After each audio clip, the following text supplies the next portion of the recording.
one point, they even named Greg Employee of the Month.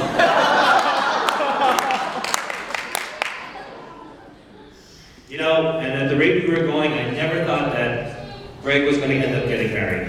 I thought that he would be the single guy forever. I thought he would end up being that creepy old guy at the back of the club. But instead, that turned out to be Ricky.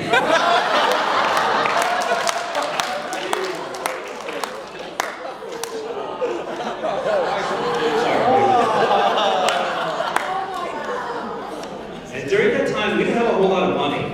I mean, we both lived at our mom's house. Greg drove a white Ford Taurus. It had 150,000 miles on it. It smelled like garbage and Red Bull at the same time. It was a very unique smell. You know, he didn't work for a few years when he first came to California. He was really broke. It took him a while to find himself. And when he started working, his first job didn't pay much either. The IT giant that you see here before you today started with very humble beginnings. He worked as a contractor for an IT company. He was racking servers, you know, installing wires. Some days he would show up. He would have cuts on his hands, bruises on his forearm. He was like one of those day laborers in front of Home Depot. But yet we would still go out every weekend. Somehow we would find a way. But you know, every time we went out in the group, somebody would always be short on the bill. Somebody would forget to bring their wallet. Usually that somebody was me. But you know, Greg was always there to cover. He made sure that no matter what, everybody had a good time, and he took care of everybody. And that was his way of being a good friend.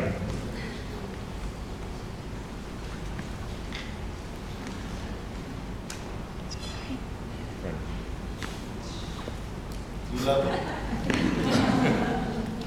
I want to thank you for that. But you know, like all good things, everything comes to an end. Our single life eventually came to an end. The day that Greg met Sandy, I knew it was different. I mean, this guy got hit, and he got hit hard. This is one of the guys that has the most self-confidence out of anybody I've ever known. And he totally changed. He became a sick little puppy. It was like when Mike Tyson got knocked out for the first time. You know, he was totally different, right? So Sandy is Greg's Buster Douglas. But you know, Greg, in all seriousness, I love you like a brother. I couldn't be happier for you guys. You know, you've always been there for me throughout the good times and the bad. And you know, when you showed up from Minnesota in your acid wash jean jacket 15 years ago, I never thought that you'd be one of my best friends, but here we are today. And with that, I want to propose a toast.